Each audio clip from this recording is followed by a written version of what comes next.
All right, we ready to go? Do it. Sweet. All Hey, right. Sybil. Hold on, you're muted. Oh, okay. Sorry, I had trouble logging in. I don't know what's going on here, so I'm Oh, you're good. Thanks. You're right on time. Thank you. multiple screens. Okay, thanks. All right, we'll call this meeting to order. Start with introductions. I'm Doug Clinkscales, representing the Manual campus and Denver Public Schools. I'm just going to pass it along as I see folks on my window here. Next is, I can't see your full name. Let me go to view profile.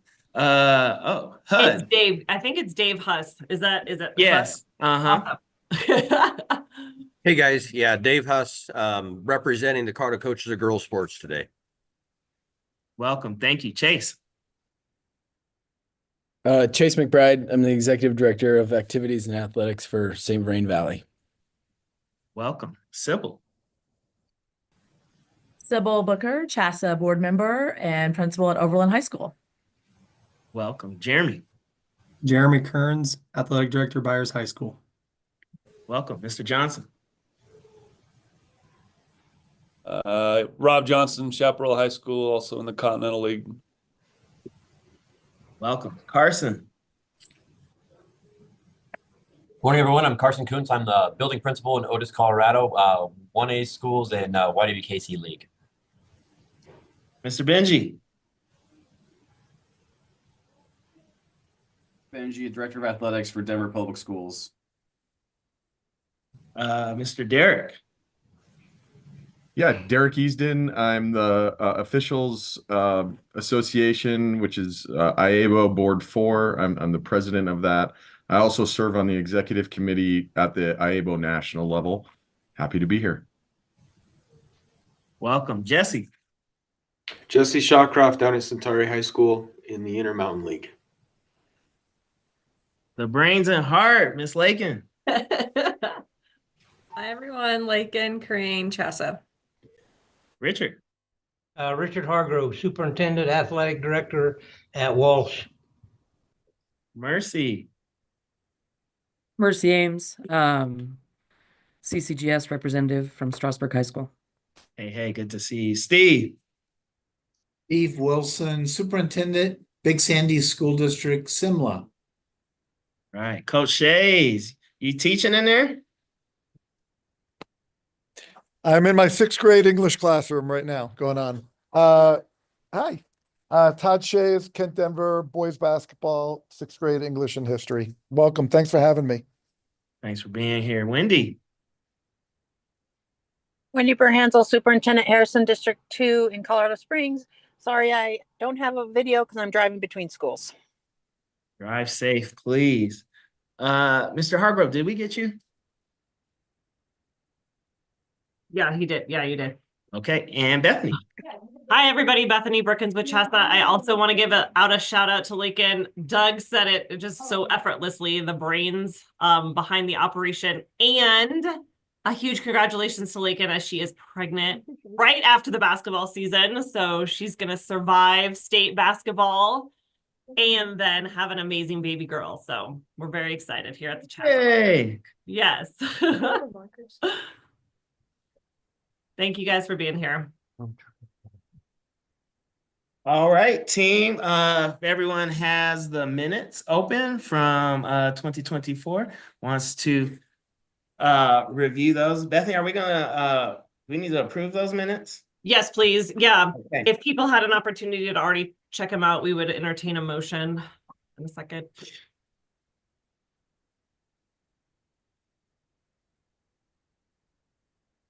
I'll make that motion to approve the minutes. Thanks, Motion by Richard. Yep. And I can second that. That's Jesse. Thanks, Jesse. All those in favor to approve the minutes? Any opposed? All right, the minutes are approved. everyone has a quick second to look at the agenda. And at this time, we will entertain any additions to the agenda or motions to approve the agenda. Just as an FYI, in case you guys need it, I am just putting the agenda again into the chat. I do see lots of you on though looking at it. I would like to add something to the agenda in reference to mercy rule and considerations as to implementing it sooner in the game versus waiting until the fourth quarter. I can talk more about it when we get there, but I think it would be advantageous for our association if it started sooner. Just looking at, other sports that have a mercy rule and specifically football, I can't imagine what the scores would be like if we waited until the fourth quarter to start the mercy rule. And I just think it's something that we can openly discuss and see what thoughts are around it. Okay, awesome. I added you to 4.2.1, Chase. Thank you.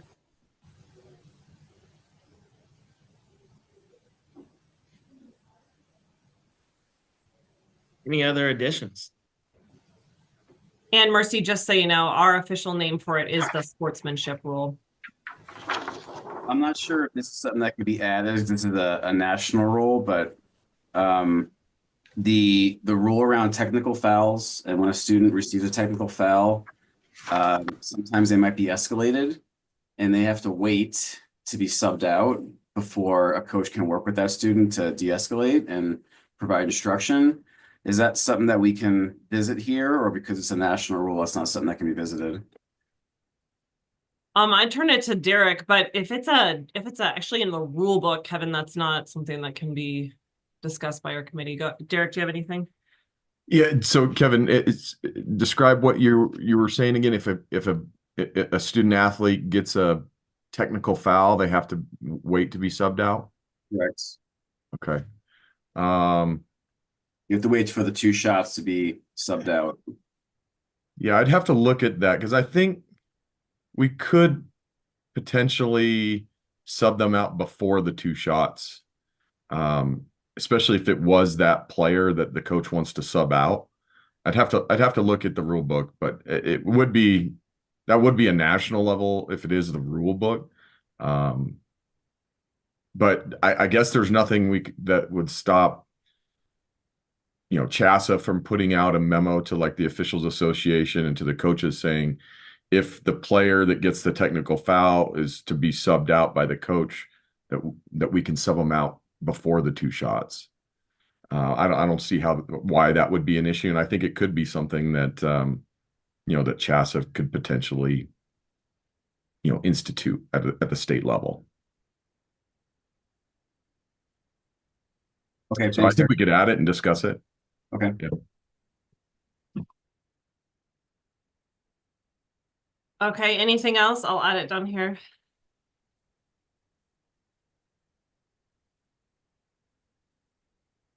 I think another thing that we're having some gray area with is the flop rule and the interpretation of the flops. It's a hard thing. I was telling a story how when I was playing high school hockey, they instituted the flop rule and it was difficult. But I don't know if that's something that we could talk about here too.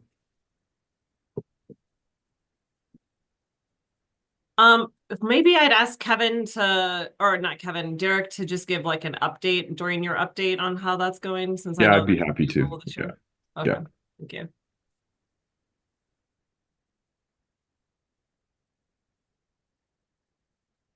Anyone have anything else?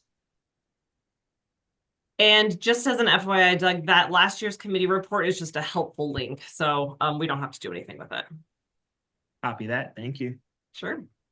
So we can probably go right into the report. Yes. All right, we'll start it our over report. to Derek. Yeah. Well, happy to be here and thank you first of all to all of you and all you do for basketball and all you do to also support our officials. It does not go unnoticed and really appreciate that. I thought I'd start by just doing a follow-up from maybe a couple years ago and our You Look Good in Stripes initiative, as well as the pay increase. We have seen quite a significant uptick in the number of officials that we've received in the past couple of years. So we're trending in the right direction. I would say that we still see a shortage. And I say that in particular, there's a shortage of quality officials. And part of that is because it takes time for a new official, to learn how to become a quality official. It's a difficult thing. That takes years really to hone the craft.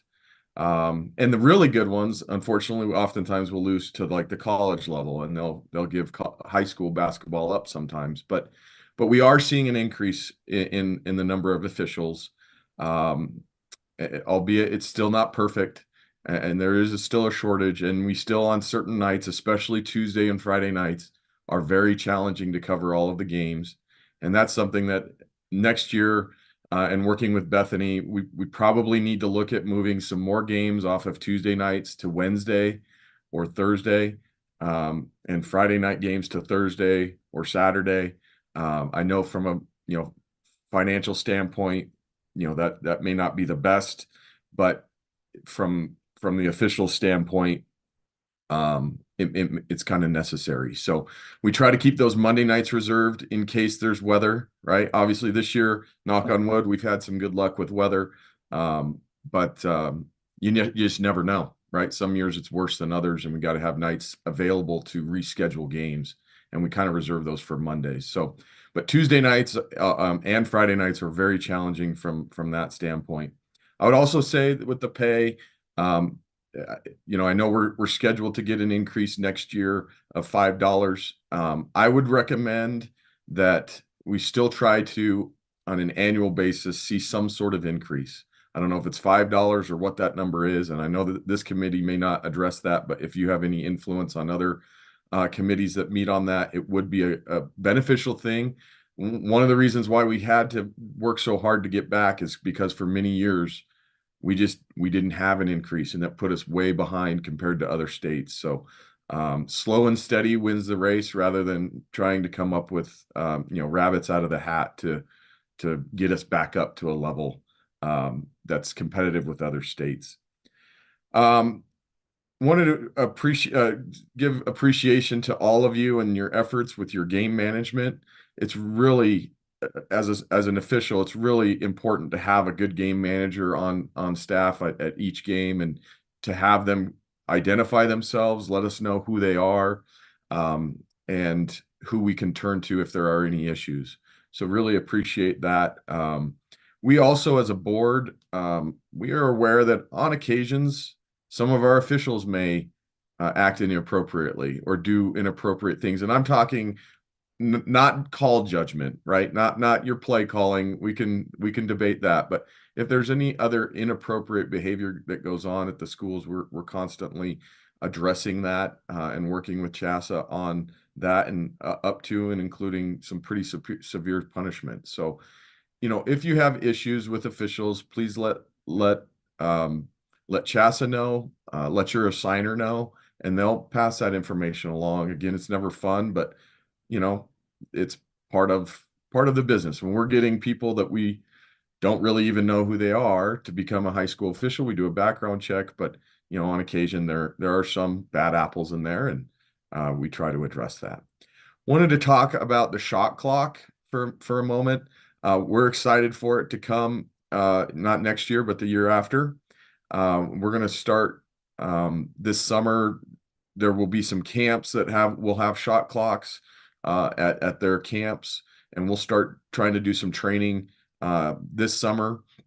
I know there's some thoughts of maybe some certain leagues doing or instituting a pilot program for their leagues to try that. We discussed that as our board executive committee recently. Our stance would be that would probably cause more issues than it would do benefits to the game. It may appear that it would be a good thing to maybe try it, but it presents several challenges. One, that the officials won't be fully trained on it. And the table staff may not be fully trained on it. And so by doing a pilot program, you may see that it looks as if it doesn't work very well, right? Like there's just far more errors than there are good experiences from it. And to try to go from one night working in a league that has it to another night working in leagues that don't have it presents, pretty difficult challenges.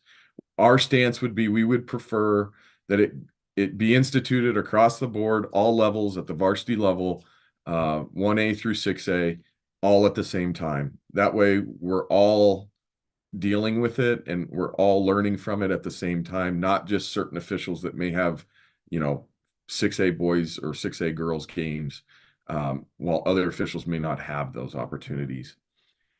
So that would be our stance. And, it kind of is a nice segue into that flop discussion, where we're all dealing with that too, right? And the flop is new, although it has been around. What is new is that they instituted this warning. Previously, if there was a flop or no contact whatsoever, we could issue a technical foul. Now, it was a direct technical foul to the player, and so it counted as a personal foul. They changed that as well, and I really like that change, that it's not a player foul. It's just a team technical foul. That's a good change. But it's a challenge, right? And they also did change the verbiage that there can be incidental contact, right? The key word in that rule is embellishment. And it's a challenge from an official to determine and judge when it's embellishment and when it's not, right? And so we've had discussions and trainings with the officials. I've encouraged them to go with the gut. It's kind of a gut feeling, right? What is embellishment? What is not? Well, that's really hard to tell, but my gut tells me that was not enough contact to cause that player to fall to the floor and flop, right? It's kind of a gut feeling. But to also not be afraid to call it, and kind of freeze, right? We can always go back and we can debate whether it should have been a block, an actual foul call, or if it should have been a flop warning or flop technical. We can go back and learn that and debate it, just like we could almost any other call, right? Was that really a foul or not? But I think the overall purpose of that, of the NFHS instituting that rule, is to really try to eliminate it from the game. And the only way we'll do that is if we actually call it when it's warranted, right? And again, that takes some training and some experience to determine what is embellishment and what is not. But you're going to see some inconsistency on it. We're learning it as well, and it's a challenge. But again, we try to call the big ones, call the obvious ones. The easiest ones are kind of when a three-point shooter goes up and then just comes down and falls to the ground. Those are the easiest ones I've found to call. The harder ones are the block charges, especially low post play. Whether that big guy goes into the other big guy and the defender falls to the ground. Did that really cause it? That contact, did that really cause him to go to the floor? That's a tough determination at times. So again, appreciate all you guys are doing. And your collaboration to make high school basketball great. I'll open it up for any questions if you have any, or comments. Derek, Wendy did raise her hand, so she's got a question. Go ahead, Wendy. I just want to consider that I get we don't have officials. We might need to change games for districts that serve high poverty students. Saturday games mean our kids can't work and put food on the table, or they can't come to the event. And so just if we are going to push that, I would be considerate of what schools be pushed that way, because our students many times have to choose of working a shift for food.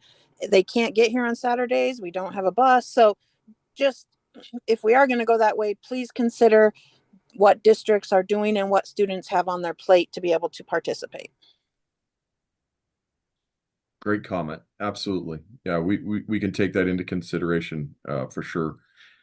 Thank you. I just want to publicly thank Derek for all that he does. He has stepped in into this role. He's wearing many hats.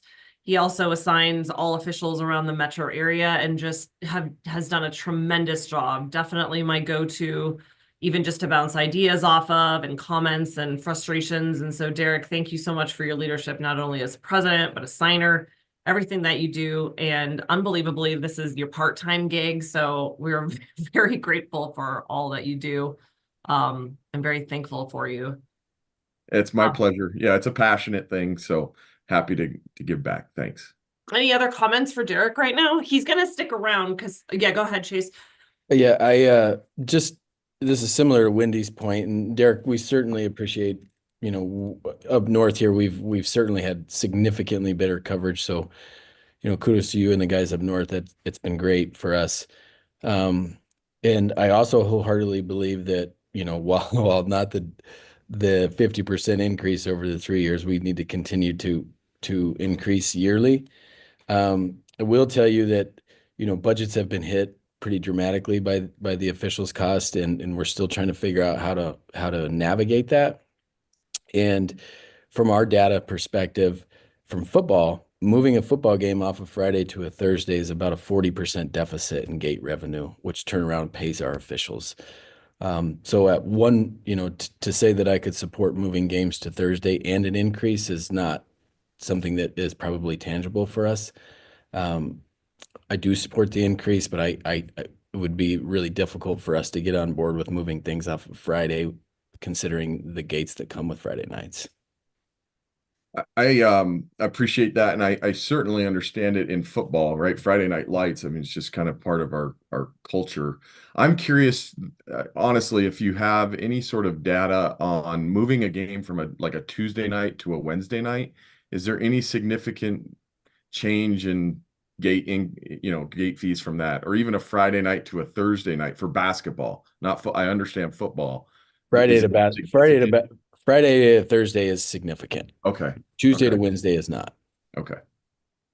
Yeah, Tuesdays have actually been some of our most difficult nights.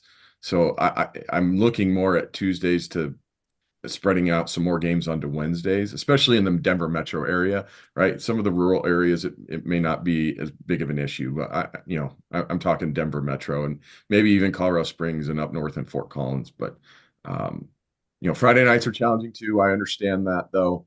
Although I worked a game on a Saturday just recently and it was a packed house. Like, I don't know if you could have, had any more people there on a Friday night than you did on the Saturday. So, I guess it all depends on the matchup too, but I appreciate that for sure. That would depend on the game. Derek, I appreciate that. Yeah, we could certainly fill a gym on a Saturday depending on the teams, but moving from Friday to Thursday would be tough. The first thing that makes me think of is the process that we have during football season, where we have a process for Friday nights and how many can have a Friday night game, just generally speaking. Maybe that's something for us to look at. So are we looking at making adjustments for next year, or is this for the next cycle? Yeah, it would be for next season. I mean, this season's, done. So, but yeah, we would look at, next year, especially Tuesday nights, we got to move some games off of Tuesdays to Wednesdays. And hopefully that's not as big of a deal, right? If they could still play Wednesday and Friday. I know it's not maybe ideal, one more day in between, but it's not back to back. We wouldn't want to have to, do that. So, mostly those Tuesday nights have been very challenging. Derek, do you have like a number? Like, are we talking about one game a league, 2 games a league to get to 10, 20? Yeah, I mean, we definitely want to spread it out, in an equitable manner. So it's not all just one league. And we talked about this past season. And this was my first year kind of taking over in this role, from the late great Joe Garmatz, who passed away. But so it's a learning process for me here in the Denver metro area. But we did get some teams to move this past year, or leagues to move some games. from an official standpoint, we can handle on any given night about no more than 60 games. That's kind of our max threshold comfortably. We've had some nights this season with 70 games, 71 games, and that's a lot of games and a lot of slots to fill, and it puts a strain on us. And what you find then, or you're going to have officials on varsity games that are not ready for it, and you're going to see and feel that impact in quality of officials, right? Could we find enough officials to fill that game? Probably. It's going to hurt at the sub-varsity level, and you may have to move sub-varsity games, but you're really going to see the impact of the quality of officials that you're going to have. And that presents then problems as well, right? Number of technical fouls, ejections, which then has an influence and an effect on your next couple of games as well. So it's a big puzzle. Thank you, Derek. Jeremy has a comment, and then Steve also had a comment. Go ahead. Yeah, and mine's kind of switching subjects. Derek, thanks for everything you do. It's actually going back to shot clocks and training officials and training workers. I know that a lot of schools already have their shot clocks up. Colleges have shot clocks up. Has there been discussion about when you guys are officiating summer basketball games, implementing some shot clocks in some of those tournaments, or maybe getting Colorado Mesa or CSU or UNC to add shot clock into some of those games on their main court so officials can get work practicing on it for the next couple summers, kind of be ready to go before we hit the ground running? There has been discussion, and great question. UNC Greeley's team camp, I know they're going to be utilizing a shot clock. And it's funny in those summer league games, in my experience, I don't know how often a shot clock's going to even be necessary, right? The pace of play in the summer league summer camps is just go 100 miles an hour. There's very little like slow it down, let's run a set offense, right? It's just push. But what it would help us as officials to do is at least look at the clock, right? Glance at the clock. Every time you pass a line on the court, free throw line extended, half court, free throw line extended, glance at the clock every time. And that will help us.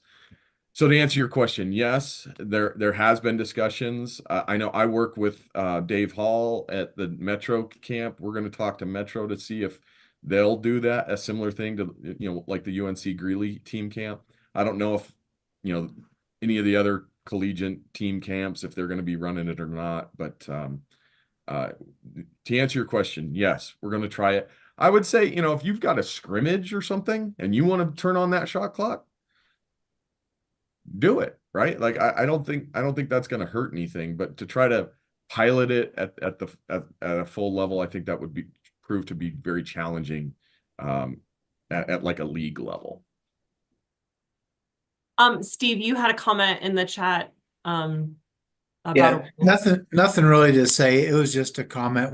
Just throwing it out there. One of our coaches mentioned that about the half arc block charge deal. Okay, as like a potential NFHS rule proposal, essentially. Any other questions for Derek? Like I said, he is going to be on. Thank you, Derek, since there seems to be quite a few questions. But I'm sure we'll go on with it then, if that's okay. Yeah. One more thing, Bethany, as it relates to the flop rule, I appreciated the perspective that Derek shared. I think some of the stickier situations is when they didn't freeze and then just made a call and went with it. So if we can encourage the officials to just like make sure we get the call right if we're going to call it, that would be great. Great perspective on what's in the low post. That's even more difficult. But also talking to the coaches before the game too in the pre-huddle meeting about like what they might be looking for in the flop. Yeah, we can certainly address it. Those coaches and captains meetings are always interesting, especially this time of year. They've kind of heard it all, and a lot of them are now kind of familiar with the flop. And there's going to be some inconsistency. There just is, but yeah, we can certainly continue to try to improve on that. Thank you. I'll just do Dave Smith. He is our rules interpreter. He's traveling. He didn't have much to say, other than just in talking with the area interpreters on Sunday. Just a reminder that the game management and the administrators need to just have a very active role when it comes to crowd control and behavior. And there's been a number of instances this year where situations have not been addressed appropriately, and officials have had to address the situation and not game administrators. Those were his only comments. Did I do that justice, Derek, or did you have anything else to add? No, I completely agree. It really helps. It really helps with just the overall function of the game. And you would think maybe that would come into play on a bigger night in a bigger game. But in my experience, a lot of times it's the days where it's a more quiet gym, and you can actually hear who is saying what more easily than him. And that is when it can get really personal, and the officials feel attacked, personally, and that's never a good thing. So even on those nights where you think, well, we're only going to have a few parents here, important on those nights too to have a good game manager there. Awesome. All right, let's turn it over to the CHSAA reports. That is over to you, Todd. Okay, thank you guys. I just have like a couple of like snippet things here. Obviously, the dates for the Colorado Live Showcase are on there. The girls are June 12th and 14th. The boys are 27th to the 29th. It's been terrific. There's been a lot of colleges that have shown up. They want to make it bigger and better, which is fantastic. Just notes that I've heard throughout the year. To Derek's point, I've heard some really positive things about the communication between officials and coaches this year. I had a great conversation with Sandy Sundin last night. She was at our game over at DU. Jerome and Rick did our game along with a young official. I think it's AC Seifert, I think his name was. And we talked about trying to keep the officials like here and not, running off to JUCO games in Nebraska and Kansas. I'm sure that probably puts a hurt on Derek, but some of the younger officials want to fast track themselves. And so as long as us coaches are, continuing to show respect and communication, I really feel good about the communication between officials and coaches this year. From what I've heard from coaches, both on the boys and girls side this year, that we've come across. The reaction amongst the coaches I've talked to about the incoming shot clock is that they're nervous but very excited. Actually, we talked about this last year. We were just brainstorming on the bus and then of course it came to fruition that the Broncos are paying for all these helmets. Why can't we get the Nuggets to pay for all the shot clocks around the state?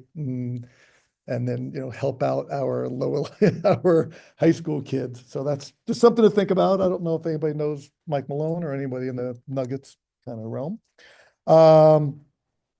It's been a fast, successful season across the board. Coaches have talked about wishing that some more of the older coaches were mentors to the younger coaches, because just like officials that are getting out of the game, the pressure for younger coaches to win and how to deal with families and parents has been a struggle. So we're gonna work on that on the Coaches Association level. In addition to more education around college recruitment, need for more education for parents and players around being recruited at different collegiate levels. And what else? The last thing, I know somebody mentioned the flop rule. We haven't seen it very much. I am in agreement that it would just be one thing that Derek and his partners would have to deal with, though, if they did have a semicircle. We've seen more dangerous plays of kids trying to take charges literally underneath the basket. And officials have come up to me and said, we're hamstrung because there's just no rule. We don't know why coaches teach that, but until there's a rule, it's still going to be, there's going to be kids that are going to try to take charges underneath the basket. But that's about it. We've just had some incredibly positive responses from all the coaches we've spoke to all year. They just can't believe how fast it's been. And I know that Bethany has heard from our announcer, Mark Chalfin, a bunch, but if anybody has postseason tournaments within their league, we have an announcer that would be happy to come in and help announce at your facility. But thank you all for the work you're doing. And Lakin, congratulations. So Thank you so much, Coach. Go okay. ahead. Go ahead, Rob. I just want to put a plug in for Chaska, Todd, if you don't mind, with your coaching clinics. And it may be a push from us ADs to our younger coaches to get to those. I see some of those clinics and they're really filled up with great coaches like yourself, Ken Shaw, just the guys that have been around forever that have lasted the test of time. And those young coaches, there's hundreds of them that are not in there, and just trying to get them in there to go through that path together and learn from the experienced coaches. And so we're just doing push to get more coaches to those clinics. I couldn't agree with you more.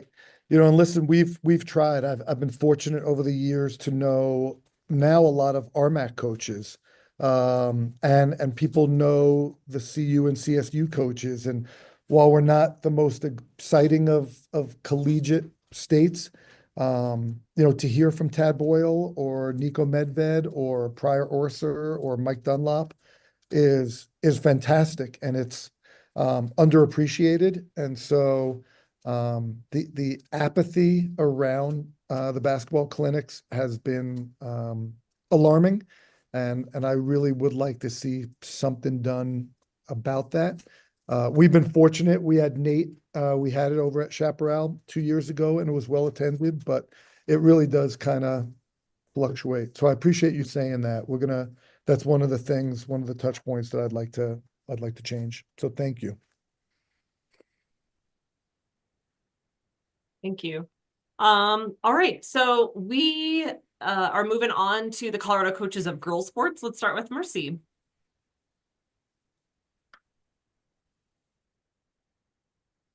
Sorry, I had some tech trouble there. Thank you. We kind of piggyback a little bit with Chaska. So we are more about player and coach promotion and recognition. And so with our all-state events, we're really looking to help recognize not only players and coaches, but officials and other volunteers that come in and help with programs and help schools and organizations like ours in Chaska that promote athletes and coaches. I'm going to let Dave talk about our all-state games coming up in March 22nd, 23rd, and he has all of that relevant information for you. Before I do, though, I'd like to speak. So we talked a little bit about getting young coaches to those clinics and how that, unfortunately, that has declined. I think, too, with a lot of turnover, we're having a hard time getting coaches to recognize the importance of getting their athletes nominated for all state games with both organizations. And if we could encourage athletic directors to make sure that they pass along those communications to their coaches and making sure those coaches are getting to see that, I think we've had we've had a bump in our communication with our social media, which has helped a great deal. But I think sometimes that communication piece between administrators and coaches, just because everybody gets busy, right? It's always during the playoffs. So if we could really encourage that and make sure that athletic directors and admin are encouraging their coaches to make sure that they're keeping up with those all-state events and making sure that their players are nominated, that would be great. And I'll turn it over to Dave. Thanks, Merce. I just to piggyback a little bit too with Chaska. Chaska's we're trying to rebrand so there's not so much confusion with CHSAA. So we're going just by the Coaches Association now would be our two main words. And Todd, one thing that we didn't mention was the all-state games for Chaska, CSU Pueblo. And those will be June 9th through the 13th. And I think other than that, yeah, numbers are up at clinics and looking at some of the coaching clinics that we put on through Chaska. We just had a track clinic this last weekend and we had some phenomenal speakers and flew people in. So we're trying to bring back the clinics and come out of this post-COVID world and get coaches back to be involved and come to the clinics. With CCGS, in the bulletin on the CHSAA website, on page 34 in the back of the bulletin is our ballot. And there is it's a jot form. So it is an electronic form that can be printed out. And hopefully we're going to find that this is maybe a little bit easier for coaches to access it and to have it at their all conference meetings. So again, it's on page 34 of the bulletin. And it's an electronic form that we have a cover letter and then an electronic form that you can print out. But our games, our selection meeting will be the Sunday following state basketball, so March 16th. Mercy and Chris are going to do their 3A through 6A at Skyview in Denver. And I'm going to do the 1A, 2A meeting at Embassy Suites in Loveland. With 1A and 2A basketball, I found that my attendance for that selection meeting is a little better if I keep it close to where our venues are for the state tournament. So those will be at 10 a.m. So 3A through 6A at Skyview and 1A, 2A at Embassy Suites in Loveland. 10 a.m. on both of those. Our games, as Murph said a little bit ago, are the 22nd and 23rd, and we're going to host those at Skyview this year as well. I think beyond that, I don't know, Mercy, did I miss anything, or is there anything that I need to add to that? No, I think you got it all. Okay. All right. Yes, Lakin, congratulations. And Bethany, thanks for allowing us to be here and give our information. Thank you guys so much for all you do. Thank you for mentioning the, yeah, sorry. Thank you for mentioning the All-State games. I'd be in big trouble if I didn't mention that. And you're right. It's trying to get kids and athletic directors to realize the importance for both the girls and the boys of being in the All-State. It's, they just feel like it's not as important as their AAU club team, that week, or it's not as much exposure, but it really is important, and it's special for the families and for the kids and for the school. So thank you. I appreciate you mentioning that. Thank you guys. All right. Ready to go into the meat of the meeting, Doug? All right, first and foremost to the committee. The first link on 4.1, I've been working to put together a lot of information about the shot clock, and I wanted not for you to take time now, but for you to take time in the next couple of weeks to go over this, to proof it. Kevin, Benji, you're a great proofer. To just take a look and share and let us know what questions are still unanswered, what's unclear, what might not work, etc. But a lot of these, there's 7 documents that I've put together from situations, from rules and protocols, from like a condensed shot clock guide from more of a scorekeeper's standpoint. And so hopefully, because I know as this impending shot clock is being implemented, we can really work to hone and finalize these documents, and they can be really a positive working document. I just wanted to include this link and ask for your guys' help to kind of vet through those and see what other information we needed to add or update. So please take a look at that after the committee meeting in the next couple of weeks and just follow up with me with any specific questions. The second item, 4.2, is all about the sportsmanship rule, aka our mercy rule. Just a reminder that currently we do have this in place. You have to reach 35 points, and it comes into place after the 3 quarters of play. And so there's 2 questions. One we're going to talk about first with Chase is, regardless of the shot clock, should our mercy rule come into place earlier during the game? And then the second question after we discuss that is, does anything need to change then with the implementation of the shot clock? So Chase, if you're okay, I'm going to turn it over to you for this to lead this discussion. Yeah, thanks. It's just something that, I personally have noticed with our leagues up north here, particularly with some of our stronger female teams, and how quickly they can get up on other teams. We are seeing a large number of huge discrepancies in scores this year. from my experience, I don't know if it's been this bad in years past or if it's just something that's really stuck out this year. But I mean, we're seeing, 100-7, 95-6, things like that. And neither team wants to be on either side of that side of the score. And I think part of the problem there is the game's just so long. And again, when I try to compare it to a different sport, there's a lot of football coaches in our state that, they can get up by 40 points in the first quarter or the second quarter, and they do a pretty good job of getting to the finish line without scoring 80 on somebody. And so I think that it's certainly something to discuss. I would certainly be in favor of immediately making it the mercy rule or the sportsmanship rule, excuse me, as soon as it hits 35 points. But I certainly would be open to trying, the second half if that is a better compromise.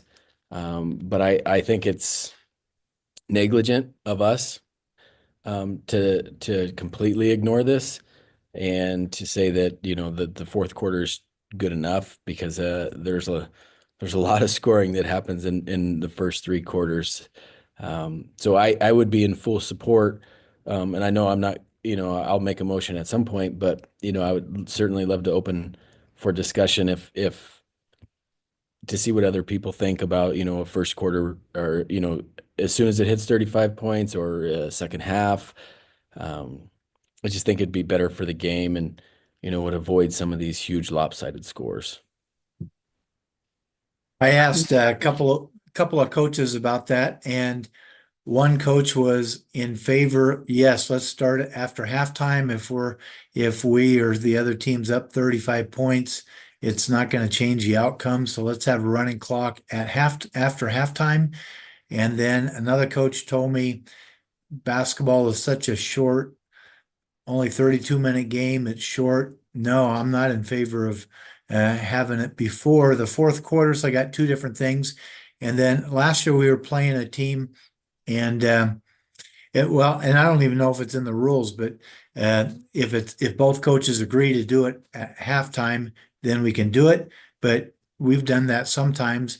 And one coach during one of our tournaments, hey, what do you think? You're down, whatever, 40 at halftime, running clock to start the second half.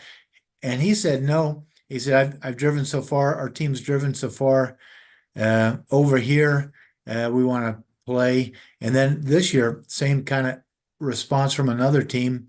They're down, whatever, 40 at halftime. What about a running clock to start the third quarter? And he also said, no, we got a lot of stuff to work on. And so we didn't do it until. So I don't know if that's in the rules. If both coaches agree, second half, if they could start it in the third quarter, but we've done that at our school sometimes.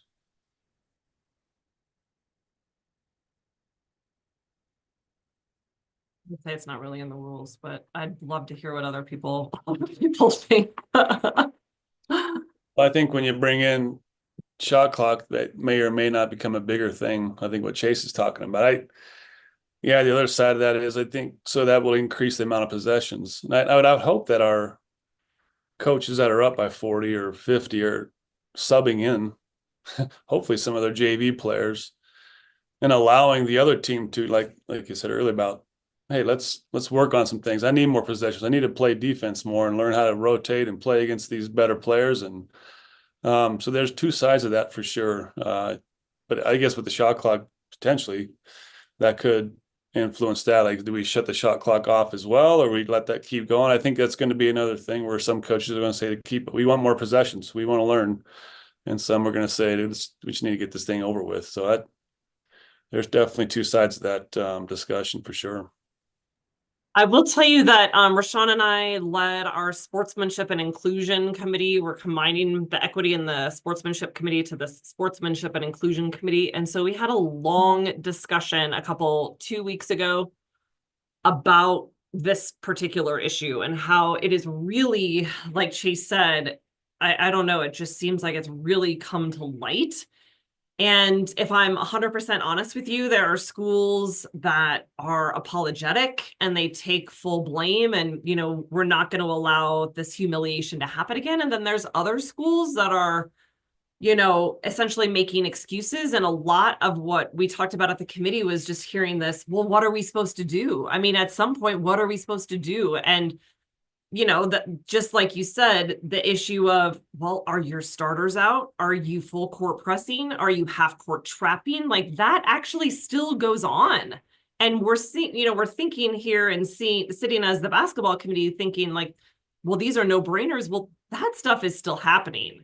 So just as a side note, regardless of what direction this goes, Rashawn and I are going to put together a session at the summit to get a panel of athletic directors on the stage to talk about just what specifically can be done if you are absolutely, you know, destroying a team, whether it's basketball or any other sport, because basketball is not alone, but girls basketball is certainly very blatant. There is a significant disparity across the board. Yeah, I think we owe it to our student athletes to protect them in some ways, like from ourselves.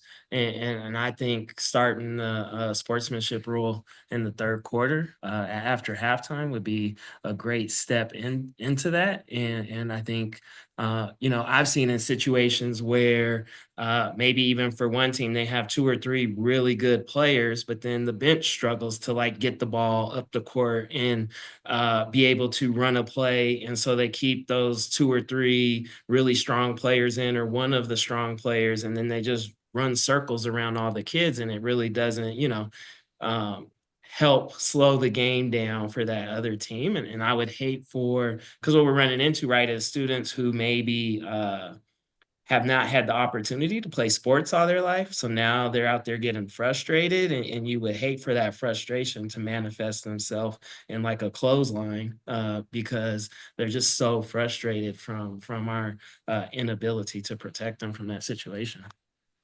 Yeah, I want to echo your point there too, because you know what we've noticed in our league that a majority of our schools participate in is the schools that have these 60, 70, 80 points, or you know, in one case this year, 93-point discrepancy.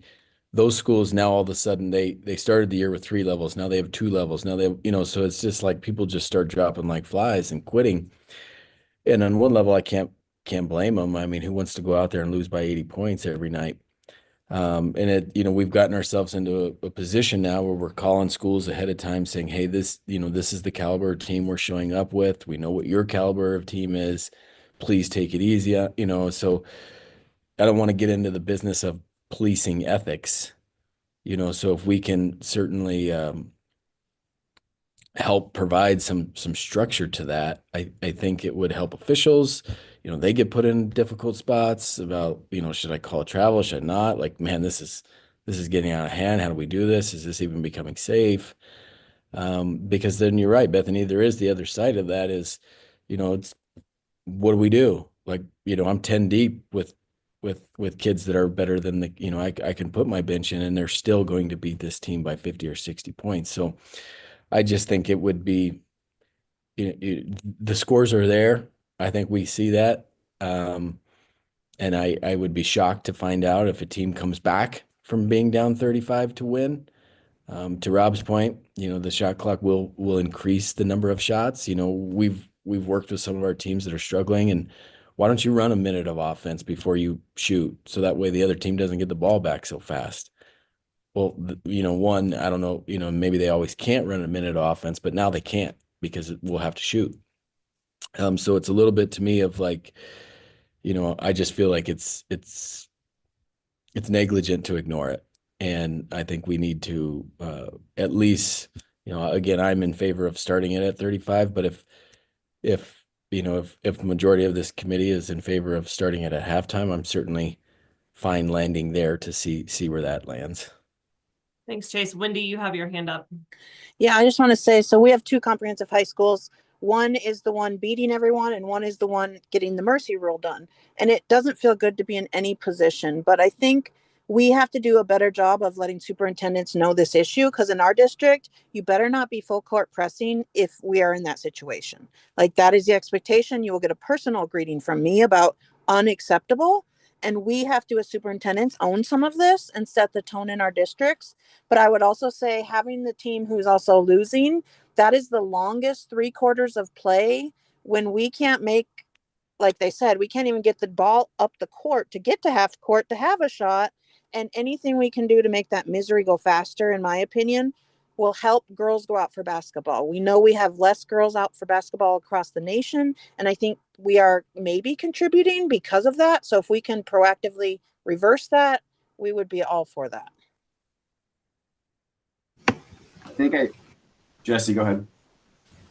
Well, I just wanted to comment. I know some of the coaches had said that they had stuff to work on, even if they're being beaten so bad. But I don't know that we're doing the kids much favor putting them in that situation. Maybe practice would be a better time for those kids to work on those skills so that they could catch up and better. So, based on that and some of the other things we've talked about, I think, ultimately I would probably be in favor of the mercy rule starting at the sportsmanship rule starting at 35, whenever it is, but third quarter would be better than what we have now. And just a question, we do stop the clock currently on free throws. Would that be something that we look at maybe letting it run through a free throw? Yeah, currently it's stopped for timeouts, injuries, and free throws. So that's a good question, Jesse. I see both sides to this conversation. A question that I have is what do other states do? That doesn't need to be answered right now. But I'm just curious, not had a chance to research what other states are doing on this topic. But the small sample of coaches that I spoke to would prefer to keep it as is, so that the B team or the second team can come in and get reps and be in game like situations. I do think it's on us as leaders to make sure that our coaches and teams know what our expectations are and are very clear about that, and to provide instruction around that. And so until I think we have that in place, I wouldn't suggest that we make an adjustment right now. And then with the shot clock coming in 2 years, I also don't know what the implications are for that as it relates to this topic. So I think we should, my suggestion would be not to make an adjustment right now. Kevin, just for your question with regards to other states, I'd say the majority of states that have, at least in the research that I've done, that have a mercy rule or sportsmanship rule do happen after half. And I was actually surprised to learn, and I was going to wait and talk about this later, but that quite a few states that offer a shot clock and a mercy rule actually do just continue the shot clock through the mercy rule. And so, again, if we want to go into that, we certainly can, but yeah, I'm eager to hear what everyone else's thoughts are too. Richard, were you going to say something? Yeah, I'm in total agreement with what Chase is saying there. It's too bad that we have to look at it like that. When this first came in, we always thought that coaches should be able to take care of this, but it doesn't happen. And it's hard in basketball. I'll agree, especially the discrepancy in number of teams. But I think we need to look at this, that this rule is basically in there to protect and to help that team that can't do anything about it, which is that team that's getting beat. The better team, if they can't do anything about it, then they need some help. Sometimes they can't, but does it really do them any good to continue to do what they're doing against that lower level of team? They're not getting any competition. My feelings as a coach was always I was probably getting more bad habits if I continued to do what I was doing there. So anything we can do to help. I like the idea that Chase had of starting it in the third quarter. If it hits 35 in the third quarter, then you go. There's still some time. I've sat through a lot of those fourth quarters, even with the running clock, there's a little bit of time there, but it just creates bad situations when we don't help everybody else control it. And we'd like to think that we could, but it's not happening. Just look at the scores every night. So I sure think it needs to be looked at doing something more restrictive. So. Yeah, just last maybe comment on that. Just I think these are pretty extreme cases that we're talking about. That I don't know how many of those there are in terms of the whole state. I think that needs to be taken into account. I think maybe even a big part of this is allowing some of these teams to schedule a little differently, because sometimes they're stuck in these leagues and they can't get out of it. Can we adjust that? Maybe the clock start looking into that of allowing some type of different scheduling, because it's hard. Those extreme cases, it is what it is, but maybe those are the ones that we just, as leaders, we approach those with CHSAA and get to those coaches about how to better do this. And I'm not trying to advocate for either way. Our league has got some discrepancies too. It's a competitive league, and I don't think we would want to change it at this point in our league. But I think we kind of need to realize too, there's a lot of these teams that travel a long ways and they don't want to play for 45, 50 minutes and drive home. So, but yeah, some of that's from Luke DeWolf and Steamboat. So thanks, Luke. Rob, just to your comment, and the scores that I've observed, it's not just league opponents. And to the comment about clock, while I agree that clock oversees, primary leagues, it's traditionally leagues, schools going into a league and being accepted and saying, hey, we're going to play this league schedule. So I do think that leagues are almost a different conversation, although there are some significant discrepancies. But what's most upsetting really to me is that the non-league games that are that much of a blowout. And it goes kind of back to that education. Why are you scheduling these teams? Especially non-league. That's frustrating to me. But yeah, I can see both ways. And I do see Luke's point. I can appreciate that. And to be honest, I mean, and I think all of us here would love to never see the mercy rule in effect, right? I mean, if coaches could, if there were significant actions that they could take immediately to slow that score from ramping up, and to change the philosophy to not jump to 35 as quick as you can, to maybe start, as to Chase says, with those conversations of, okay, maybe my starters are going to begin the game, but then we're going to sub quickly and give opportunities for those lower levels, or maybe bring up more JV and have more swing players during those games, give them those opportunities during the games. Then the rule would never, essentially have to go into effect, or it wouldn't go into effect until later in the game when it would typically go into effect now. But what we're seeing is just this immediate jump and humiliation, and it's that team that's suffering. Yeah, I think I've just seen more instances of the coach could have maybe did a couple things different than like, oh man, they had no choice. So I think we need to force folks' hand. Bethany, do you know what the as it relates to like max preps and seeding data, is there a threshold of you get to 15 points, you get so many points in the differential, you get up to 30, you get so many points on max preps? I know there's something like that exists, but that's not clearly communicated. And I think that may help in this situation at a very small level if people knew that information. No, that's not public information. Yeah. One thing that we see up here a little bit too, that it's, and I appreciate both sides of it, but it's fact, I was just at a game last night. The score between the game was 45 points at halftime. The home team set their starters for the whole second half. JV played third quarter. It's about a 50-point game. And then the fourth quarter is JV versus JV. And then they had just played each other. So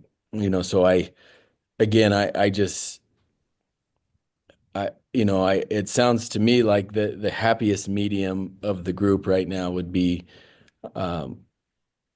second half, maybe keep it running, or second half, and maybe keep it turned off during free throws at the moment, see how big of an impact second half would be, and then if it's in the committee report and it's amended from the floor, then it's amended. But I mean, at some point, like, we got to give some voice to the association, to let them see how they vote on it. But I mean, I guess we hear from all of us. I mean, Derek, I don't want to put you in a tough spot here, but I mean, like from an official standpoint, how does this impact the game from, these lopsided scores? Yeah, so from an official standpoint, I've experienced this quite a bit. In fact, the discussion earlier was on scheduling, these things. I had this happen last year in a state playoff game. And it was a girls, I think 2A. One school was from like the San Luis Valley, the other school was from northeastern Colorado. So huge travel distances. Um, and it wasn't fun for, I don't think, anyone. And it was unfortunate, and we're all the way into the state playoffs and this happening. I really like the idea of running it in the second half. I also never quite understood why we stopped it during free throws. And so if maybe that's a compromise, you keep it in the fourth quarter, but let it run through free throws. But I think it's certainly worth discussing. Um, Sadly, I just don't know how much improvement's going to happen by playing in the game situation when it's such a huge discrepancy. I feel like sometimes saying, you guys ought to go take your team to the auxiliary gym and practice and call us back in a few months. I obviously we can't do that, but there's just very little benefit that's going to come from a game situation when the discrepancy is that bad. And then typically I have seen that it can kind of feel like there's maybe a race to 35 points and then they call it all off, right? So like around 20, they may be pressing until they're up 20 points. Then they pull it back to like a half quarter, 3/4, pressure defense. But then once they get to, 30, 35 points, they've removed their starters, in my experience. Not to say it's everywhere, but um, I don't see that there's a whole lot of teams keeping their starters in and full court pressing the entire time. But I think this is something that we, should discuss and expanding. From officials' standpoint, it's not fun. And oftentimes I'm asking myself, what the only thing that's going to come from this is somebody's going to get hurt. That there's just very little benefit to anyone in those types of situations.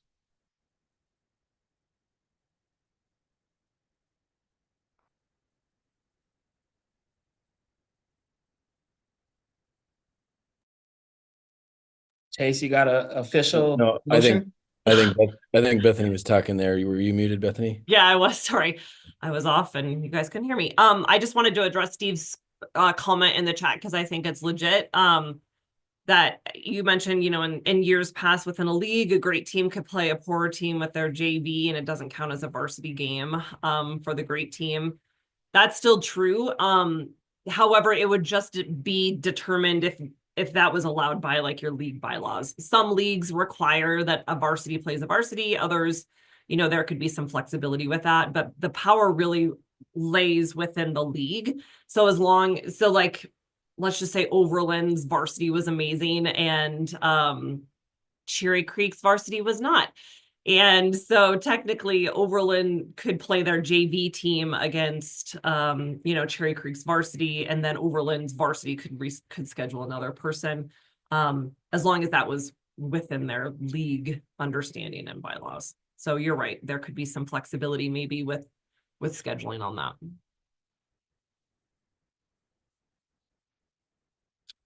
Oh, Sybil wasn't even there to give for my shout out for Overland, Sybil. Where do you guys think we're at? Are we wanting to make a motion to change for next year? Do we want to have more discussion? What does that look like?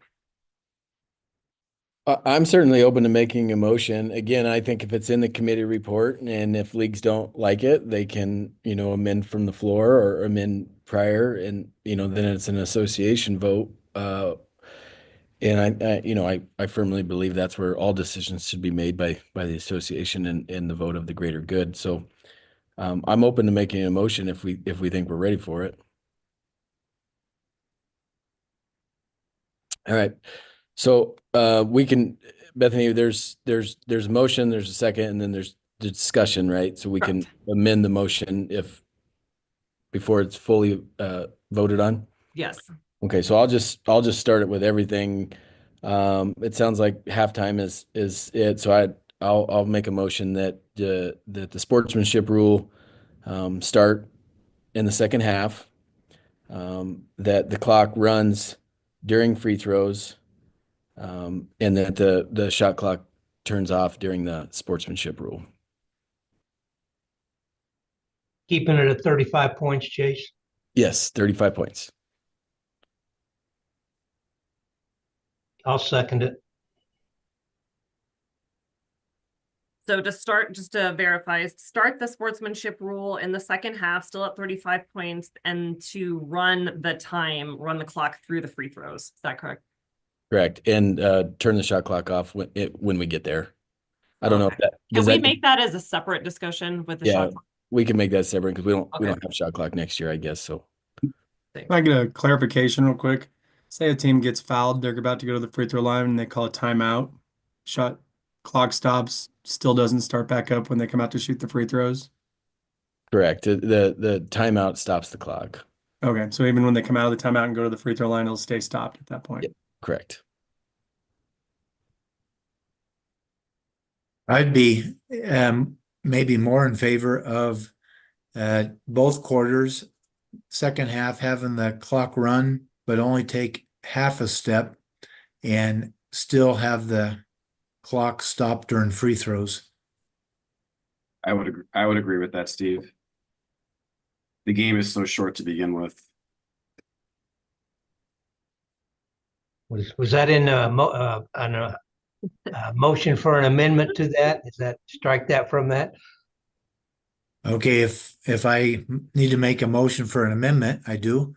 So the running clock starts at halftime if you're over 35 points, but it continues to stop during free throws, would be my amendment.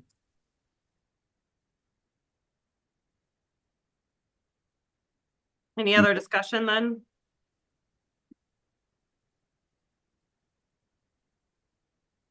Okay, so the amended motion on the floor is to start the sportsmanship rule in the second half, but to continue to stop time for the free throws, as well as timeouts, injuries, etc. Yeah, I think it's a good start. And you know, if leagues feel differently, then they can amend it from the floor. But I think it's certainly a good start.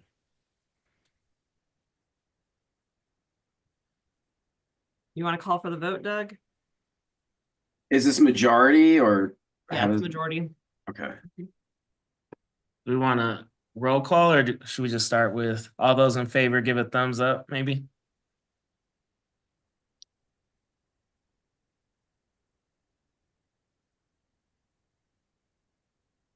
Yeah, so I'm seeing 7, Doug. Yeah.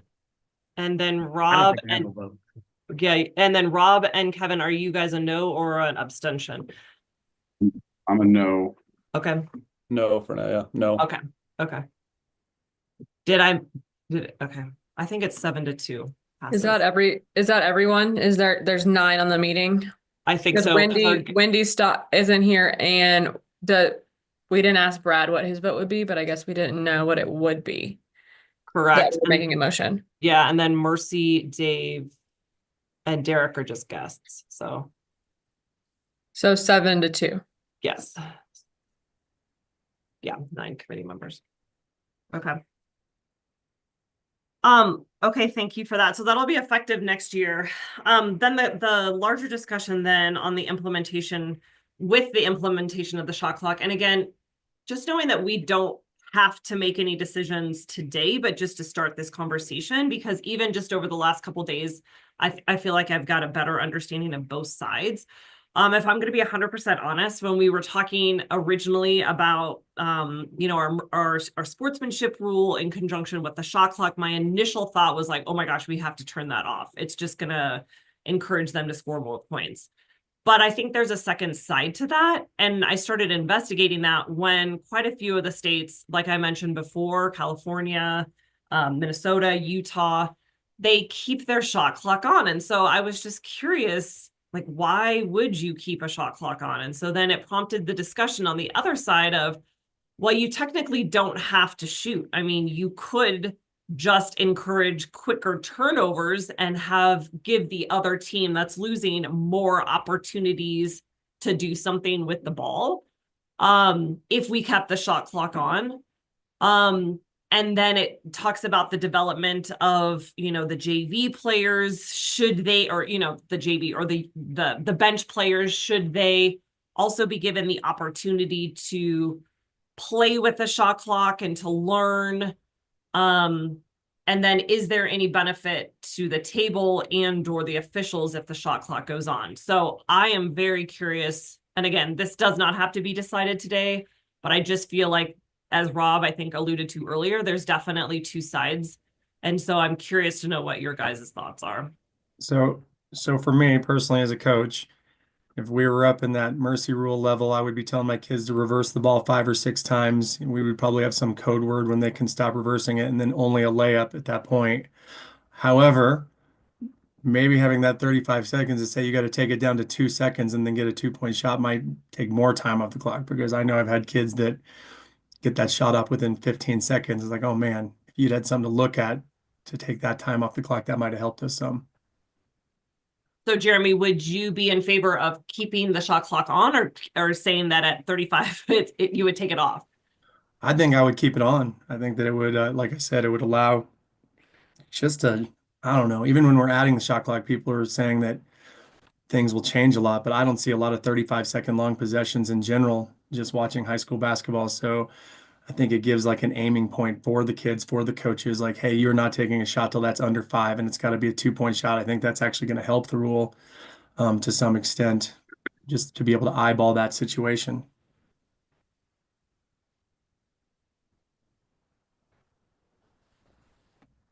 Other thoughts? Carson, what do you think? On the first discussion, I pretty much agree with everything that was said. I think that the amendment that we came to was good, and I think like Chase said, it's a good start. The shot clock is kind of hard for me to speculate on, just because I don't know how it's going to function in a competitive game, let alone in a blowout situation. So I think it'd be hard for me to say definitively one way or the other whether it'd be good or bad. I do agree that something to look at would be good. But like Jeremy said, I don't think in those blowout situations, there's a lot of times the ball is getting passed around for 35 seconds. A turnover or a travel or a violation is going to happen before then. So I don't know how it would affect, but I don't see there being a ton of shot clock violations in a late game situation where the score is not competitive. I think I'd feel that if this goes ahead and passes through by starting the sportsmanship rule in the third quarter, once it hits that 35 points, that's going to, I think that's going to take care of a lot of the issues that we're looking at. And I'd be in favor of keeping the shot clock going as we've been doing. I think it'll play through. If it doesn't, then there may be some consideration if we leave it in the fourth quarter. Because I'm like you, I don't really know how that shot clock will affect it, whether it'll make it better or worse, but I'd be in favor of leaving the shot clock going at this point. I should know this, but I can't remember it. So when that shot clock comes, is it varsity only or was it JV too? I can't remember. Varsity only, great question. So then keeping it on would be a time for those JV kids to play under a shot clock if we kept it on. So that might be one positive of keeping it on. But I'm not sure. It might come out when we see it and we go, oh no, that thing's got to go off. I'm just not sure until you get your eyes on it. Go ahead, Rob. I know you were going to say something. Yeah, I just would be a proponent of keeping it on. I think we're kind of having our head these extreme cases of these 70-point, 80-point games. And I hate that happens, but in those 35, 40-point scenarios, I do think, again, coaches do things right. They can get a decent second half of just kids learning basketball and developing. I really do. I do worry. I hate that there's those major situations with the 80-point games, but I'd hate to take it away from the other programs that can compete in those second halves and just at least have an opportunity to develop. Yeah, I think I would vote to leave it on to start. I know the original motion was to turn it off, but that was just to generate some discussion, I think. But the other point to just consider here is, we're going to be paying somebody to run the shot clock. We should pay for them to run the shot clock the whole game. So I hate to call a spade, but it's going to be another cost that I think I'd probably leave it on and then adjust if needed. Yeah. I'm going to be honest, like I said before, we are so sitting here talking about how awful these blowouts are. And, originally while looking at it and talking about this, it's like, I do think that we need to be prepared to talk about the positives of leaving it on, right? Because on one hand, we absolutely don't want these blowouts, but leaving a shot clock on is not necessarily lead to a larger blowout. That was at least my initial reaction when I'm just talking to myself personally on this subject. So I think education, whether that's we make a decision now, to just leave it, or, and I'm sure we can talk about it more next year, especially at this time when we see the changes from, the sportsmanship rule. But I just want to make it known, like, this committee absolutely doesn't want to see more blowouts. But there are reasons that other states have implemented it for the entire game. Kevin, were you going to say something? Yeah, just with the shot clock being new, I think it'll be beneficial to keep students and coaches in the same rhythm throughout the game. So by taking the shot clock off, they might get out of rhythm. So I would suggest we stay in rhythm, and that would be more beneficial for students. Derek, do you have a strong feeling one way or the other? No, I appreciate this discussion. I think it's best to, especially not knowing how the rest of it will be playing out with the shot clock in general, leave it on. I like the point you're paying someone to run the shot clock. Leave it on. It will help us as officials to get used to looking at the clock as well. And I don't know how much it will come into play anyway. But so leave it on. That would be my thought. Well, one of the biggest concerns in 1A, 2A, especially 1A with the shot clock, in fact, is finding somebody qualified and teaching them how to run it. And like Chase says, we're going to pay them. I just assume they got another second half of practice. They're going to need some practice anyway. So any chance they get, I think that's a good thing, especially early. And then if we see that it is affecting it in a negative way, it could be done later on. Yeah, the more we talk about it, I'm in favor of leaving it on. Thanks. I'm just going to say, well, Richard Hargrove says that those shot clock workers need more practice. We need to keep it on.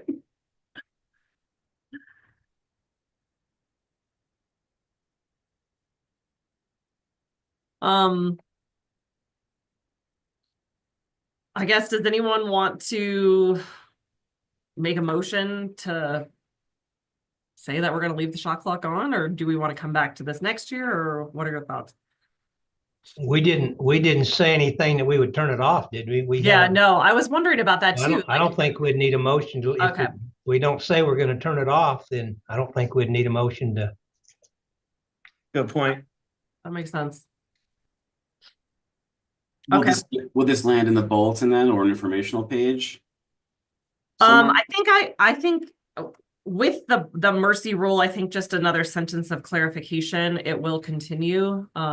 We can add that into both the committee report and the bulletin, Kevin. I have two more questions for shot clock. When I still want to get off topic. Okay. Not related to this, just two separate questions.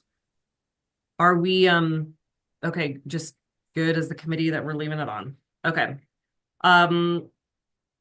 The next one real fast, Kevin, if I could put your question at 4.5, so still two more items. I'm going to put your name down. The next one is a rule modification that the NFHS allows. I added this blurb in this morning. So states that are using the 35-second shot clock just knew this past year, the NFHS said that states can adopt a policy that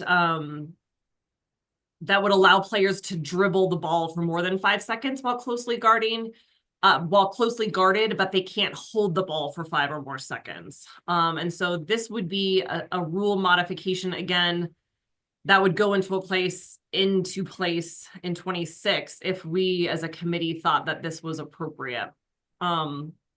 any thoughts on this? And again, this is nothing urgent. I mean, we could think about this if we need more time and come back next year on it. But again, I do see that states moving to, or that have adopted a shot clock are moving to this adoption.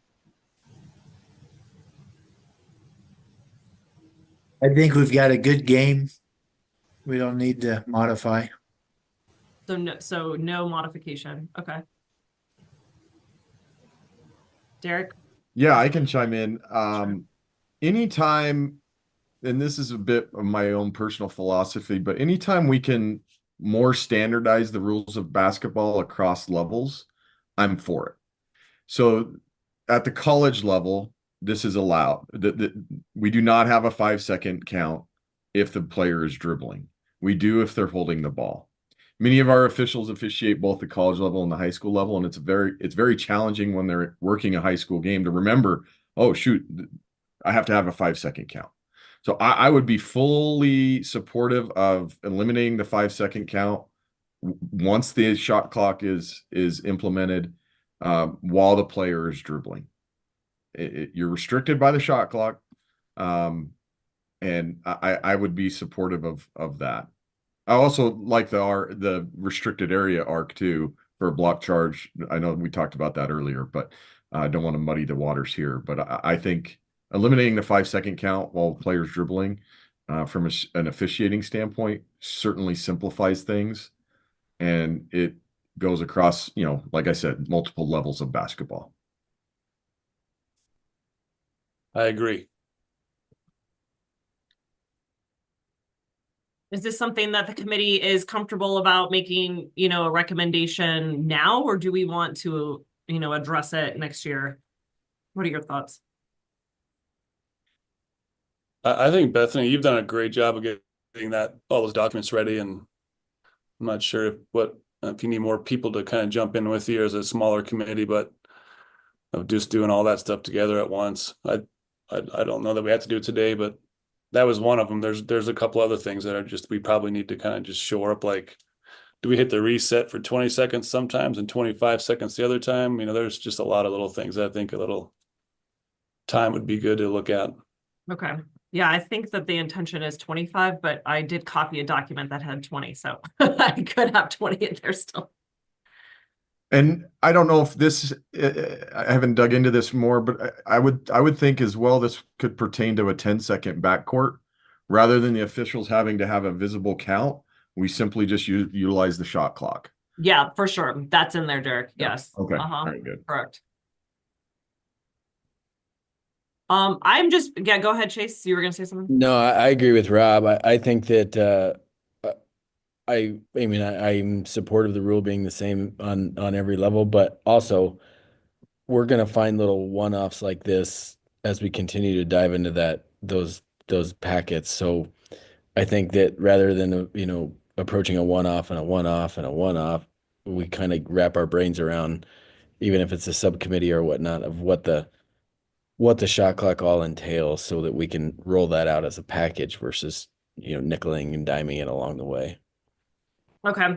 So what I'm kind of hearing, especially since I just presented this rule modification to you all today, is why don't we take time to review this and possible implications, as well as that packet of information, and then come back and, if we feel that it's necessary to implement, when we implement the shot clock, that we can make that recommendation in our committee report next February to go into effect. Is that okay with you guys? All right. Oh, okay, great. And then Rob, I'm going to turn it over to you for your proposal for a shot clock pilot.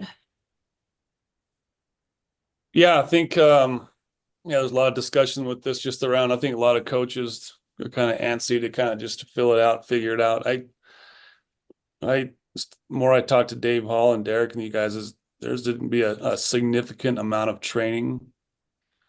So when does that start for officials and score? Well, everybody, ADs, let alone ADs. So a lot of training. So I think that's something to take in consideration when we're talking about this. But the question is will this committee even allow some form a pilot for next year. I think at the highest end, it's all of 6A, 5A, or anybody wants it. The medium end is like maybe just your league. And the low end of that, maybe just a preseason tournament that they can just do it in the tournament only. And again, that's a lot going on with any of those, but just those are something. I think the question is, can a league even put in a proposal for that? I'm with you, Rob. Like this is a lot to wrap our brain around. How are we going to get it to work? Are we going to find an expert that person has to run the shot clock every time, or is this a thing that is teachable to who can work the shot clock tonight type thing? Where our league was concerned in the leagues that are up in our area was the competitive advantage that some people would have if they started using it a year before the rest of us. Ours are going in this spring, this summer, but we most of our league is St. Vrain and Boulder Valley, and Boulder Valleys are not. So for us to use it in St. Vrain would be an advantage over Boulder Valley, our league partners. So I can't really get on board with making it a pilot program. I think for summer leagues, fall leagues, summer games, I think those are the places to try it out. But it would feel like a competitive advantage for me to try it before it was implemented.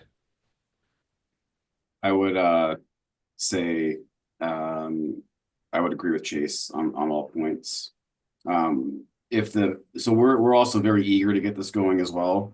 But I guess if practice is needed, they can do it during practice to practice the shot clock, and we could bring game workers in to do it at that time. But I would not be in favor of a pilot program.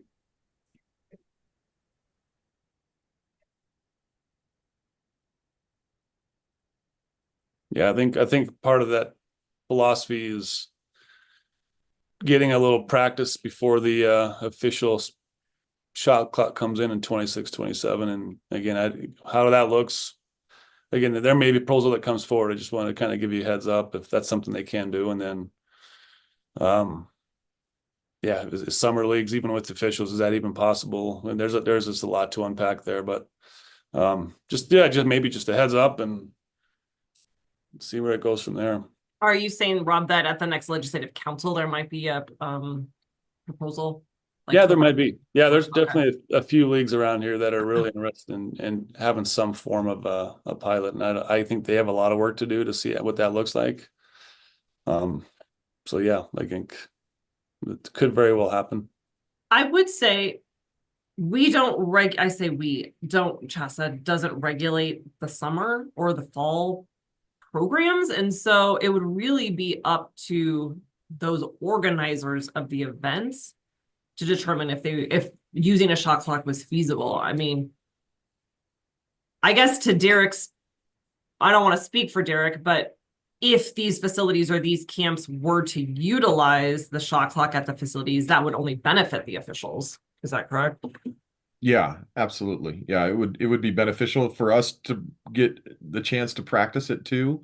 But I think, hearing the unfair advantage, that's certainly a point. I would say too, I can't remember I think it might have been Chase's comment. I think it's probably a good idea for each school to have multiple people who are trained to do it, not just one in case they are sick or something. In my experience in working with a shot clock at the collegiate level, it's a very challenging thing, and just throwing someone out there and saying, "Hey, you're running the shot clock tonight," probably not the best idea. I would say you probably want to have 2 or maybe even 3 people who are trained on it. And I would say too, that first December of 2026, when this is implemented, we will see some growing pains, right? On all levels, from the clock operators to the officials to the coaches and players. It's just going to happen. Maybe similar to like this flop thing that was instituted this year, right? So just be prepared for that. It's not going to be perfect, but I think hopefully by, January of 2027, we've worked out a lot of those kinks and wrinkles. So. Yeah, Derek, and on that same topic, I've heard of schools suggesting that students can run this high pressure role. And I would just encourage it. I would just suggest it not be a student, at least. I Next totally agree, Kevin. I've worked JUCO basketball games when it's a student running it, and I can tell you they're so distracted by their cell phone. We had to stop the game multiple times and say, hey, we need to reset the shot clock. And a student, I would not recommend a student.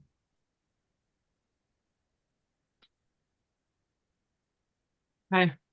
Rob, any other questions?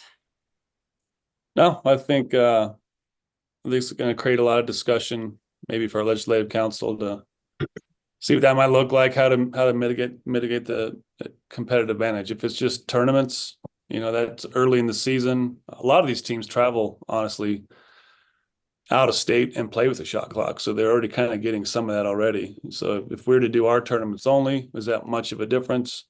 I'm just a little something to think about, and I'm sure we'll have some discussions on it. But yeah, our league and Centennial and most of those leagues in the metro area would be probably in favor of just like an early preseason tournament only. It'd just be 3 games, maybe 4. Rob, I could certainly, again, our shot clocks will be in St. Vrain before July 30th. Well, June 30th. They better be, because that's when that money disappears. But we to say that a league would pilot it is a stretch for me. That's a competitive advantage on every level. If some kind of amendment comes from a league that promotes like tournament use, because we did have a tournament. One of our high schools went out of state this year and played with the shot clock. I think that's a better way to get the association vote versus something coming from the committee that supports one particular league. That'd be tough for us as a committee to back, I would think. Okay, thank you for the conversation. Kevin, I'm turning it over to you since I cut you off earlier. Sorry, you had a question about. That's okay. I expected you to cut me off. I just want to make sure that we stayed on shot clocks just for a minute. What else is there to talk about? So in the guidance, there is a request for an alternate timing device in case the shot clock fails. You and I talked about that. Is that somewhere in the documents that you provided? Yep. So a stopwatch, or just a old school stopwatch, like you're timing a swimmer. Yeah, it talks about having a stopwatch available. Okay, so not purchasing another digital device. Mm-hmm. And then the second thing was guidance for schools that are not able to install a shot clock if they play offsite in a rec center or somewhere else. What is the solution for them? By state, you would have to submit basically a reason why the shot clock couldn't be recessed and mounted on behind your backboard. And then it would have to come to essentially me for approval. And to approve basically bringing in, a shot clock that officials can still see readily available, whether that looks like it's on the floor or what that might be. But right now, that would only be approved on a case-by-case situation from the CHSAA office. Thank you. That's it. Okay. Great. Moving on. A couple people have had to jump off, which is totally fine. We're about done. I just wanted to, two things. Remind you all about some upcoming committee dates, and also to just give a shout out to Lakin for organizing our seating committees. So it's been quite a challenge this year to figure out, with all the new changes of eliminating districts, not reseating into state, and organizing the seating committees with a lot of mixed leagues. And so Lakin has done an amazing job. So just know, in the email, the correspondence that we sent out earlier this week, that we have notified or asked someone from every league to be part of those seating committees. I must say that This is the only sport where, I don't know, I can't say every sport, but this is the only sport that we oversee where there is a league representative from every single league on every classification on these committees. So just know that those meetings are going to be happening on Sunday. I think especially just for this year, for transparency reasons, a lot of times when we get to these meetings, it's very much like, okay, well, here's the data. Here are the league champions. Just make sure everyone is either in the top 32 or the top 40, ensuring that they're on there. And then essentially just, making some slight tweaks based on, league matchups and stuff and geography. But just know that information has gone out. So we would encourage you, if you were asked to, share that information with your league. If, it doesn't work for you, or if someone else is better, just reach out to us. We've already had 2 people contact us. Let us know, oh, actually, I'm no longer that person. I'm going to nominate someone else for my league, and you can sign them up for those 2 meetings. So just know we're going to, absolutely strive for everyone having representation on those seating meetings, even though it's straight off the seating and selection index for the most part. Also, I wanted to let you know for the 5A, 6A members, and the 4A on this, Lakin and I are going to be reaching out individually, but we use the committee to set the 4A, 5A, 6A grade 8 times at the Great Coliseum, at the Denver Coliseum for grade 8. So just know that we're going to be sending you guys an email. One weekend will be for the 5A, 6A. So the Saturday before March 7th and 8th, and then the following Sunday we'll be setting for the 4A, since their grade 8 date is on Wednesday. So just as an FYI, it's going to be March 2nd for 5A, 6A, March 9th for 4A. And the only other thing then that I had on the agenda was Kevin, technicals and subbing. Do we want to follow back up with that, or are you just basically asking Derek and or Officials Association just for clarification on if you can sub immediately out after a technical? I think Derek talked a little bit about that. But if there's anything else to add, Derek,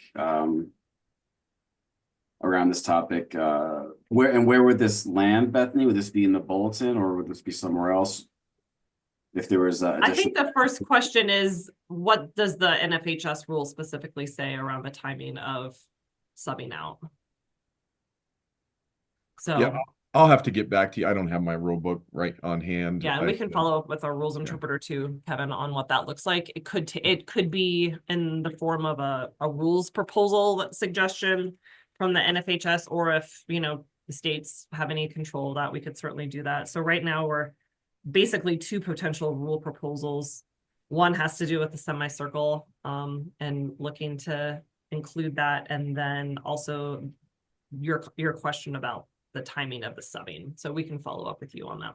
I have one more too, Bethany, and this just happened last night in my game at Mountain Vista. The coach, Brian Wood, for the boys varsity program asked me during the game, hey, why can't we just have 5 full timeouts?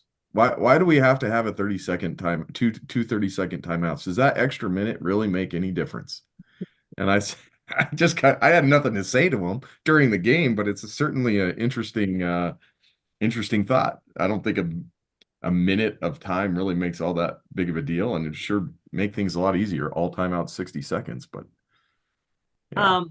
Thank you. So just so everyone knows, I'm going to see when the basketball committee met. I believe they're meeting right now, but there is a process to change NFHS rules. A proposal can come from the state, or multiple proposals, and we can propose those for the committee to adopt. And so, like, I have served on the volleyball rules committee. We met in January, and so those rules are in effect starting this fall. But we had 19 rule proposals from across the state. So there is certainly a mechanism for our state to propose rules. And as we continue to have these conversations, we could certainly look to do that. I believe it is already too late for any of these changes to go into effect, or even to propose for next year, but we can certainly think about it for the future. Can I ask a quick question? It revolves around the semicircle. if a court had a semicircle on it, but it was not in the rules, does it hurt anything? Is that illegal? I'm just asking. We're putting in a new gym floor this summer. And it sure seems like something that we should add to it if there's a possibility down the line. Is that more from a rules perspective? Right, like, so you're I out there just and you've don't got think you're not using the semicircle or right, but is it messing with officials? Is all of a sudden we play a game in Byers and they're making the call when they see guys too far into the hoop because they can see that semicircle, but when they go over to Strasburg or Bennett or something, those calls aren't the same. Is it messing with their just officiating techniques if there's something on the court that's not being used? The answer to that is yes. It would mess with the officials. I would say if you're painting your courts, I would say adding the little mark of demarcation 3 feet outside from the lane line, that should definitely be added. And a 28-foot line should definitely be added. We had a school in the Denver metro area in the Centennial League that recently had their court redone, and there's no 28-foot line. So make sure those are in there. But yeah, adding a restricted area arc without it having anything to do with the high school game would certainly confuse the officials. Yeah. And what's you said the 3 feet outside the lane, what is that? Yeah, so I think it was last year that NFHS changed that there are 4 spots for a throw in the front court for anything basically than an out of bounds, right? Yeah, so yeah. Foul or violation, it's supposed to go, we're supposed to bring it in 3 feet outside the lane line or the 28-foot line. So just a little mark that kind of comes onto the court, or is it out of bounds? Or it's right on the court. You'll see it at the college level or the NBA level. There's a little tiny dash. It's even shorter than like, the line at the block or along the lane lines. There's a little dash. I haven't seen any schools with it, but I would think with that rule change, it would certainly be nice to see that little dash for that line of demarcation for the throw-ins. Okay, excellent. Thanks. Good to know. Yeah. I AI'd the rule on the substitutions for technical fouls. It says Rule 10-6, technical fouls result in immediate dead ball, which allows for substitutions before the free throw are attempted. So I don't know if you trust AI, but that's what it says. Is that DeepSeek or ChatGPT? That's a ChatGPT. Derek, is that accurate? I think there is some wiggle room there. I'm trying to remember again, and my rule book is in my officials Poor bag. Derek is like on the stand here.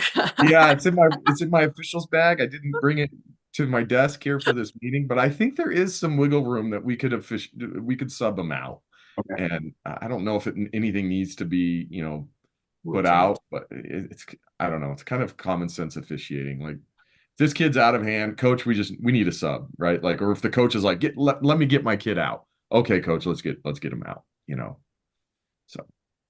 Okay, thanks. Thanks, ChatGPT. Carson. Okay. I think we're good. Doug? You have a motion to adjourn the meeting? Motion. Second. Kevin and Jesse. Okay. All right. So moved. All those in favor?